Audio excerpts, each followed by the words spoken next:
This Good Morning Northwest morning sprint is brought to you by Bill's Heating and Air Conditioning. It's about 6:53. That means it's ready to get you up to speed with everything you know for your Wednesday in the morning sprint. Yeah, Mark has details on a rainy, cool day ahead. Ariel Drayton is live at the MAC with what you can expect at the Minecraft exhibition. But let's get to some breaking news. Officials in a disputed ethnic Armenian enclave of Azerbaijan are saying that the government is carrying out genocide after a military operation in the region killed at least 27 people and wounded 200 others.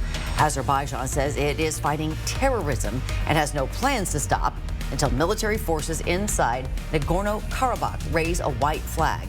ABC News confirms that Armenian news reports say a ceasefire agreement with Azerbaijan has been reached in the Nagorno-Karabakh fighting.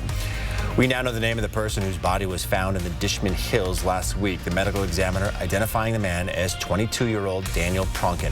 Pronkin had been missing since September 6th. Investigators have not released the cause of his death. This is a developing story, though, and we will update you as we learn more. A Spokane police officer shot a dog last night in North Spokane. Officers were looking for a wanted suspect in the area. They found him walking with a woman and a dog. When the officers approached, they say the dog aggressively lunged at the man and bit one of them in the leg. The officer fired. The man was arrested. The dog was taken to an emergency vet. Condition of that dog is unknown. A man shot his wife in the back, then killed himself in Wallace. The Shoshone County Sheriff's Department is confident this was an attempted murder-suicide. The woman is recovering, but deputies found her husband, Jeremy Darnell, dead inside their home. The sheriff's office says there was a history of domestic violence. A man's in jail this morning accused of a drive-by shooting in Adams County that ended with a Washington Department of Transportation truck catching fire in the middle of I-90. You're taking a look at the photos of that crash. Investigators say 31-year-old Lance Rogers from West Richland stole an asphalt truck at gunpoint near Washtenaw. Police began to chase Rogers north. Eventually, Washington State Patrol used spike strips to pop the tires near Ritzville. That truck caught fire. Troopers arrested Rogers. All right, in our First Alert Weather, the First Alert Weather app, by the way, would be a fine tool. We've got a little bit of rain in the forecast, and that's going to continue. We look at the Doppler radar, and it's coming ever so close. It will cross over us. That's going to happen this morning. We see it already into the Reardon area, and it's going to be with us throughout the day with some afternoon thunderstorm potential. So we're going to see a high today of 62. Air quality is in moderate, should stay there as well. One of the only low-barrier women's shelters in Spokane is being forced to turn people away because of a rise in COVID cases. Volunteers of America's Hope House is limiting capacity right now to about 58 people. Their normal capacity is 80.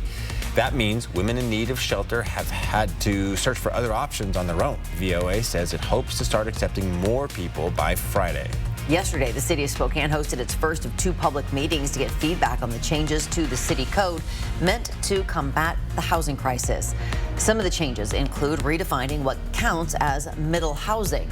Middle housing includes things like duplexes, triplexes, and townhomes.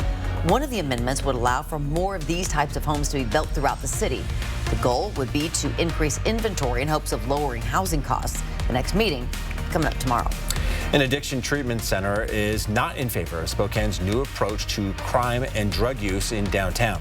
Compassionate Addiction Treatment works with people daily who are living on the streets with the goal of getting them resources to get sober and housed. Executive Director Hallie Birkenall says continuing to cite and arrest people is increasing their mistrust of people in power and making it harder for them to get jobs and homes. We have more details on what Birkenall told 4 News Now under this story on KXLY.com. This is the fourth and final stop of Minecraft, the exhibition here at the MAC. The exhibit will have lots of hands-on activities for kids to enjoy, to play and learn everything there's to know about the world of Minecraft. If you'd like to see the exhibit, you could visit it here at the MAC until December 31st. If you'd like to know more details on how you can make a visit here at the MAC and everything there's to know about Minecraft, visit us here on KXLY.com. Reporting live, I'm Ariel Drayton, 4 News Now. The students took their first steps of their college careers at Eastern Washington University. The first-time college students were familiarizing themselves with campus and getting ready for classes today. Students walked through Eastern's Herculean pillars while professors, faculty, and staff cheered on their first steps of their university careers. The event finished with meet and greet barbecue to celebrate the start of the new school year. That really is cool to see. 2 Alaska Airlines planes showing off their school spirit, set to take off later this week. The new E-175s featuring WSU and UW themes. That first flight for the Go Cougs craft will be from Seattle to Pullman ahead of that football game against Oregon State.